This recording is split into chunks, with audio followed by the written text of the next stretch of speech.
We have some breaking news this hour. Israel says the remains of the last captive has been found and recovered from the Gaza Strip. Prime Minister Benjamin Netanyahu is hailing the moment as a great achievement for the Israeli army. Finding and retrieving the bodies of all the captives was a sticking point for the first phase of the Gaza ceasefire.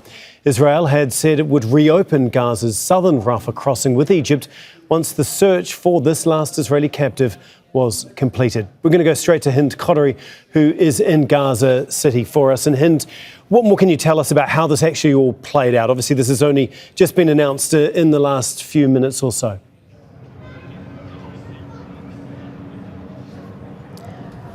Well, it's definitely a very important day, a day where people here in Gaza have been waiting for so long because everything has been justified for the fact that the last body of the Israeli captive was not handed over. Now, let me tell you that Al-Qassam brigades handed over the coordinates for the Israeli authorities and the Red Cross, telling them that Ran Gvili was in that location. Since the early hours of the morning, there has been retrieving efforts, excavators and also bulldozers digging in Al-Batish graveyard in the eastern parts of the Gaza Strip in the Rafah neighborhood.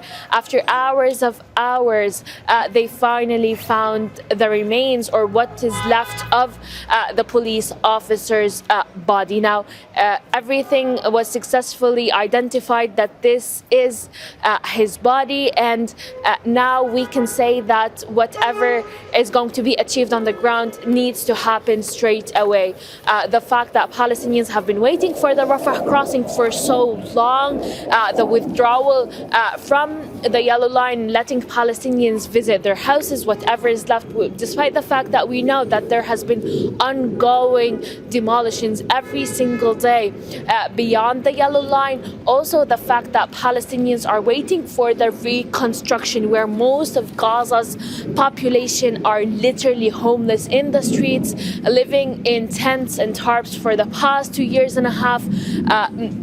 Their situation is very, very miserable.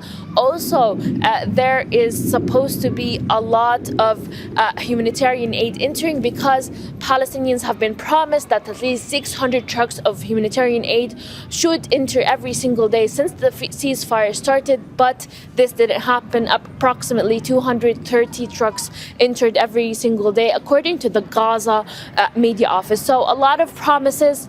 People here did not see anything on the ground. The justification was the last body, which was handed over today.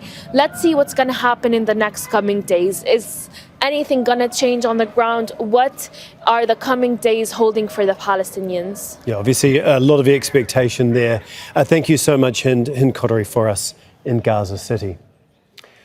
I'm going to bring in Noor O'Day, Al Jazeera correspondent, who has covered this region so extensively for so many years. Noor, what do you make of this? This is supposed to signal the end of phase one, moving into phase two, but as we heard, that might not necessarily be the case, knowing what we do about how Israel has operated in Gaza over the last few years. Yeah, I mean, right now it will be more difficult for Netanyahu to say that he does not want to move forward. It will be more difficult for the coalition partners in the Israeli government to also say that there are reasons not to allow as many aid trucks, for example, as they were supposed to, or to open the Rafah crossing. So that will facilitate the discussions. It will facilitate also giving the Trump administration the win it needs, because the talk in Washington, and the region for that matter, was that the Rafah crossing had to open within the coming 2 days, this week.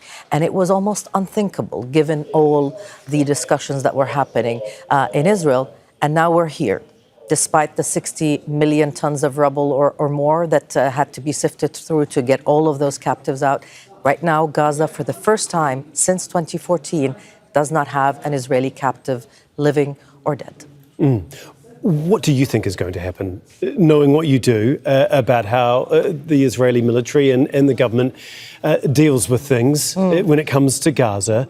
What do you think is going to happen? And are you expecting excuses to be put forth about why they need to slow down the Rafah border opening and other such things that we've seen not happen when it's come to phase one? Yeah, I think it is safe to assume that we should expect complications and restrictions. It will be difficult to resist opening the Rafah crossing at this point because there's been so much pressure and so much talk from Washington. But Israel ultimately is being given a veto over who comes in and who leaves Gaza. This could be a life or death sentence, Tom, for the patients, the more than 16,000 of them who need medical evacuation out of Gaza. And right now there is agreement that Israel would pre-screen those allowed out of Gaza or allowed back into Gaza before they actually get to the crossing, which will be monitored and controlled by Israel, by European monitors, by Palestinian officers, and then on the Egyptian side, of course, by Egyptian officers. So Palestinians will have to go through a whole host of restrictions and hurdles before they can come back home or leave.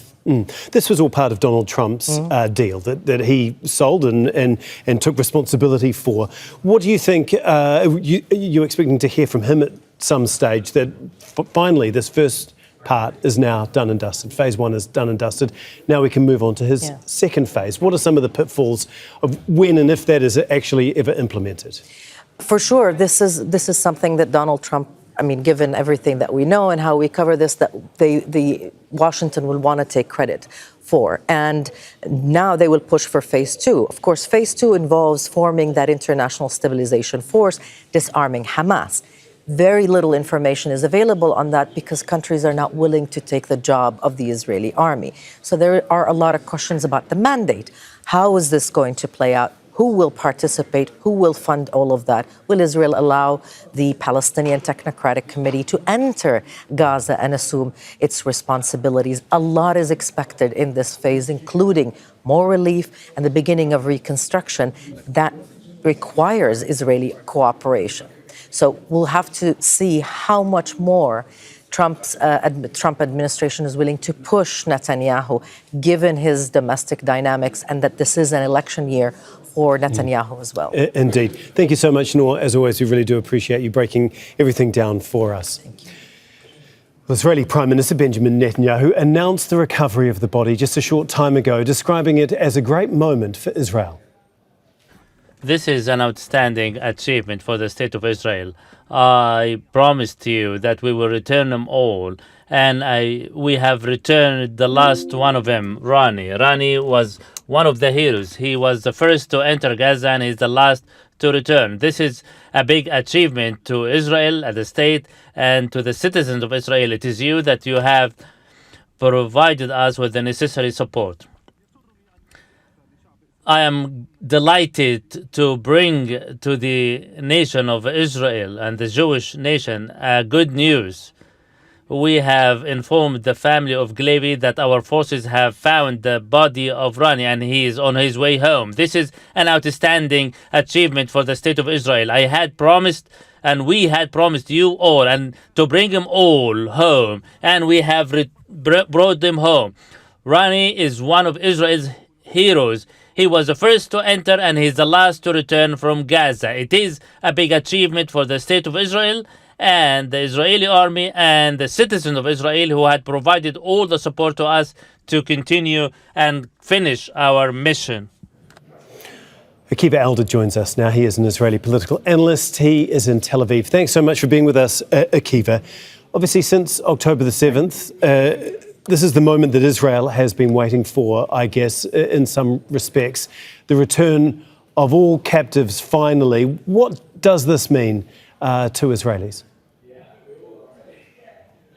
What it means, first of all, is that I'm sure that every Israeli that is watching now the Israeli television and is watching the parents, the family, shares you can't say happiness to get a body, but according to the Jewish tradition, it's very important. It allows people to start mourning and recovering from what they went through in the last 3 years. But as was mentioned before, this is the last captive, but I believe it's one of the last and maybe the last bargaining chip of Netanyahu and his coalition. I'm sure that Netanyahu is happy, and he will take credit for it, and maybe this will be added to his elections campaign. Because as you know, Tom, this is an election year, and the campaign has already started. And as Netanyahu said, I promise that I will bring the last captives back home. What do you mean? Sorry, Akiva. What do you mean by the last bargaining chip? Can you explain your thinking there? Yeah, because this is the money time. Starting phase 2 is a kind of, I would say, a turning point for his coalition. The last thing that they want, especially his allies from the radical right, is to allow Palestinians to go back. And the second thing is to pave the way for negotiations and on the two-state solution, which is part of the deal, the Trump's deal. And having said that, there is another bargaining chip, actually. So I said it's almost. And this is disarming the Hamas. And I want to live and see that. Who will really disarm the leaders of the Hamas and allow the Palestinian Authority to take over? And this is Netanyahu's nightmare, to see the Palestinian Authority back in town, back in Gaza, as well as in the West Bank. And the American emissaries, Kushner and Witkoff, who are now located, actually dispatched in Israel and in the area, will not let Netanyahu. They have learned all his tricks, all his maneuvers. And I believe that the time is close for him to choose between Smotrich and Ben Gvir on one side of the aisle, and President Trump and the American administration on the other side, as well as the possibility of adding diplomatic relations with Saudi Arabia, maybe with Qatar, and other countries in the Middle East, forming a coalition, and he will take credit for that. So this is on the table, and he has to choose. What I said is that in the past, Netanyahu put another, when he tried to negotiate a two-state solution, he pulled out another precondition, which is a recognition of Israel, primarily the Jewish state, by the PLO. So, he has some more cards in his shoulders, but I believe that Trump and his emissaries have learned to deal with them. Okay, just to come back to what's happened today, the last Israeli captive has been returned and identified.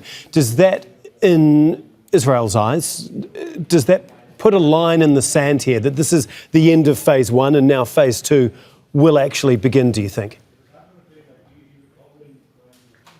Well, the Israeli cabinet, which, as I mentioned, includes the radical right, has had to accept, and this was probably the promo of phase 2, the American demand to open the Rafah crossings from both sides. And there were many analysts that didn't believe that Netanyahu will be able to convince them to approve this.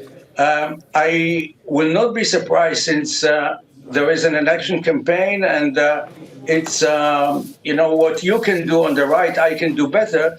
Maybe the phase 2 will be an opportunity or a pretext for the radical right, since they know that in no time they will have to convince the political constituency that they can do better than Netanyahu when it comes to settlements and saying no to the Palestinian or the two-state solution.